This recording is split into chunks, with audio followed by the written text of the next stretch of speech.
It has been a day filled with legal maneuvering in the prostitution case that's gaining national attention and rocking the town of Kennebunk. Yeah, the question all day long, will the so-called John's list come out today? Our Steve Roldan's been following this for us. He's live outside the York County District Court in Biddeford. Steve, what do we know right now? Well, definitely a busy day here at District Court. I can tell you that an attorney representing two of the alleged Johns on the prostitution client list filed a second appeal today after the first appeal was denied, and that second appeal is now heading to the Maine Supreme Court. I can tell you attorney Stephen Schwartz initially filed a motion yesterday for an injunction that would have kept the prostitution client list from going public. That motion was also denied. It all goes back to the list of clients allegedly kept by Alexis Wright, who is accused of running a prostitution operation out of a Zumba studio in Kennebunk with Mark Strong Jr. Now, the judge in this case who denied the motion for the injunction said it's not the court's position to protect the identity of adults who commit a crime.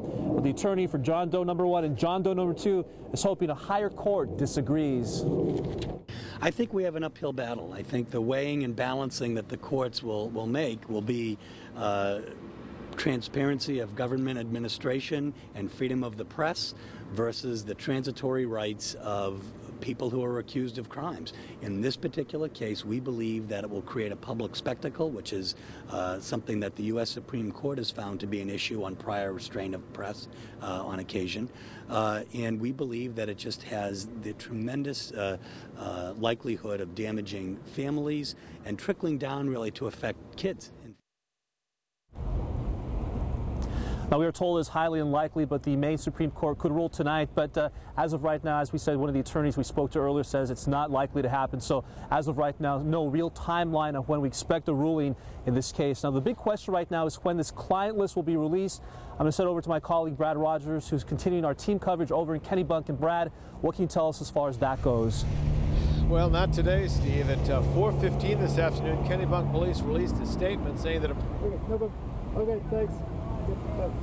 On that temporary restraining order before it goes ahead and releases the names. Police say more than 100 names are on accused prostitute Alexis Wright's client list, which police say recovered after her arrest along with her secretly recorded sex tapes, but lawyers managed to appeal enough today to delay Kennebunk police from releasing all the names of the people who have been summoned already for engaging in prostitution. Well, Kennebunk police plans to post all of those names on its website, and today there were a record number of hits to the Kennebunk police website, but now it looks like it will be sometime next week for that list to be released, and even that's depending on what the Supreme Court decides. Reporting live in Kennebunk, Brad Rogers, News 13. Kim and Greg, just another delay today. All right, we'll continue to follow it. Thank you, Brad. Authorities in New Hampshire holding a news conference just minutes ago. They say there is still no sign of a missing University of New Hampshire student. Now, the desperate search for 19-year-old Elizabeth Marriott continues tonight. Now the FBI is involved. Now the search is focusing on 3 communities in New Hampshire. Elizabeth lives with family in Chester. She commutes to UNH in Durham, and police believe that she was heading to Dover the night she disappeared.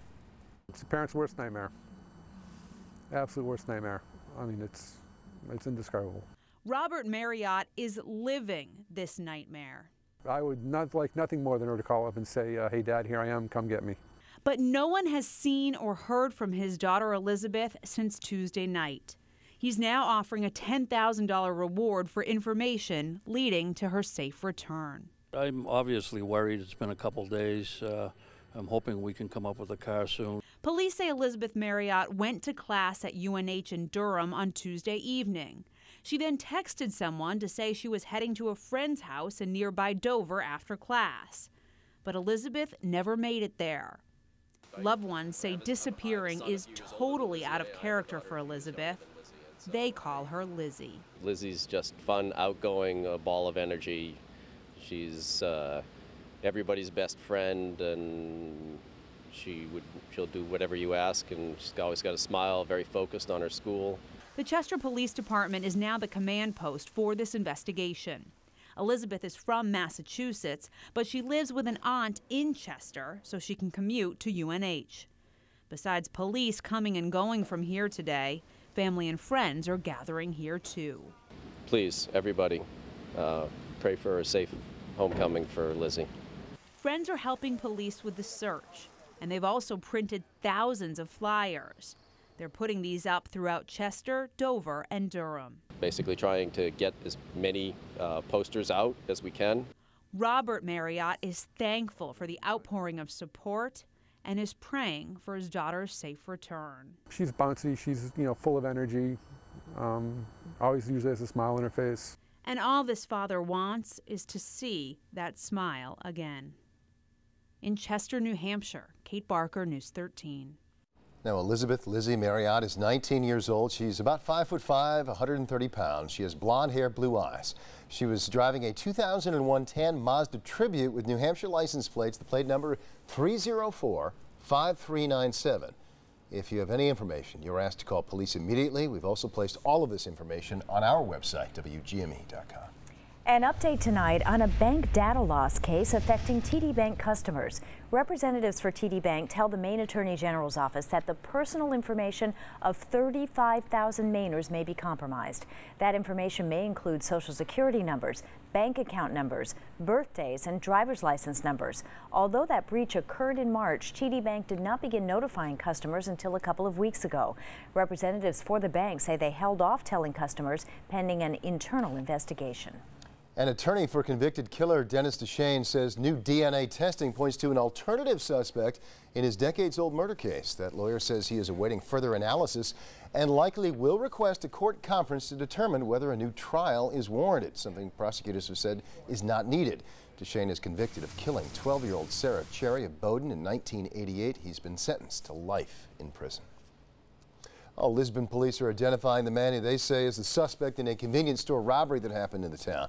They say the man you see in these surveillance images is 21-year-old Brooks Noden. Police say he walked into Miller's Variety on Route 196 around 7:30 last night, showed a knife and demanded money. Nobody was hurt. Authorities say Noden could be armed. You're asked to call police if you know anything about his location right now. Now, your Weather Authority forecast with Charlie DePresti. All right, welcome back, everyone. The weekend is here, and it's looking to be a split one with lots of sun tomorrow and some rain moving in on Sunday. It's a cool night tonight with lows dipping into the 20s. I want to jump into the forecast and start out with your weekend forecast. Again, lots of sun tomorrow. High temps will struggle to get out of the low 50s. Early morning low temps will bottom out in the upper 20s to near 30 degrees. Wet weather moves in very early Sunday morning. Steadiest rain should be early in the day. It's going to be a cold one tonight. The Weather Service has issued this freeze warning for most of the viewing area. Notice no warnings for eastern areas, no warnings for northern areas. And the reason for that? Well, the growing season has already come to an end there, so no more warnings will be issued there. This goes into effect 10 o'clock tonight through 10 a.m. A hard freeze is likely with those temps bottoming out in the 20s. Okay, we had a cold front move through this morning with that round of showers as expected. Those showers have pushed to our east, and now we just have a few lingering rain and snow showers in the mountains. Most towns saw a lot of sunshine this afternoon. Actually, it was a nice fall afternoon. The exception in the mountains were more clouds and snow showers linger there.